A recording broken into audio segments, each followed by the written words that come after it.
Hello guys, మీరు ఎప్పుడైనా ఈ గుళ్ళవ టెంపుల్ కి విజిట్ చేశారా? అండ్ చుట్టూ చెట్లతో ప్రశాంతమైన వాతావరణంలో అయితే ఈ టెంపుల్ అయితే ఉంటుందండి. అండ్ ఈ టెంపుల్ అయితే మన వైజాగ్ నుండి 30 to 35 కిలోమీటర్స్ మధ్యలో ఉంటుందండి. అండ్ చాలా బాగుంటుంది, చాలా ప్రశాంతంగా ఉంటుంది అన్నమాట. అండ్ నాకు తెలిసి మన ఫాలోవర్స్ లో చాలా మంది టెంపుల్ కి విజిట్ చేసే ఉంటారు. బట్ మీరు ఎప్పుడైనా ఈ శివలింగాన్ని చూసారా? చూడకపోతే ఈ వీడియోలో డీటెయిల్ గా చూపిస్తారు రండి.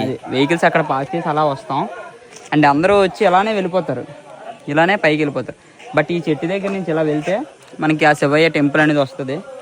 అంటే చిన్న టెంపుల్ బాగుంటుంది చూడడానికి. వస్తే ఈసారి తప్పకుండా దర్శించుకోండి ఇదైతే.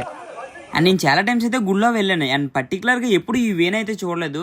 అండ్ నేను మొన్న రీసెంట్ గా వెళ్ళేటప్పుడు చూసాను. అండ్ పైన ఎక్కడ ఉంది ఏముందని చూద్దామని ఆసక్తితో పైకి అయితే వెళ్ళడం జరిగింది. అక్కడైతే శివలింగం అయితే ఉందన్నమాట. ప్లేస్ అయితే ఇది గాయ్స్.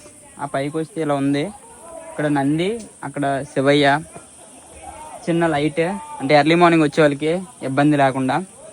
తర్వాత పెద్ద రూఫ్ ఏం లేదు, బట్ జస్ట్ అలా చీరలతో పెట్టి చేశారన్నమాట. అండ్ మీరు చూస్తున్న నీరైతే సంవత్సరం 365 రోజులు నిత్యం వాటర్ వస్తూనే ఉంటుందంట. బట్ ఇక్కడ వేస్ట్ చూసాక నాకు చాలా బాధ అనిపించింది. అండ్ ఫైనల్ గా ఇక్కడ చాలా మంది అయితే తాగుతున్నారు. బట్ ఈ గుడి దగ్గర ఇలా చేయడం కరెక్ట్ కాదు. అండ్ మనం చిల్ అవడానికి చాలా ప్లేసెస్ ఉన్నాయి, ఈ ప్లేస్ అయితే కరెక్ట్ కాదని నా ఒపీనియన్. అండ్ ఎందుకు మీరు ఎప్పుడైనా ఈ గుళ్ళవ టెంపుల్ కి వెళ్ళారా?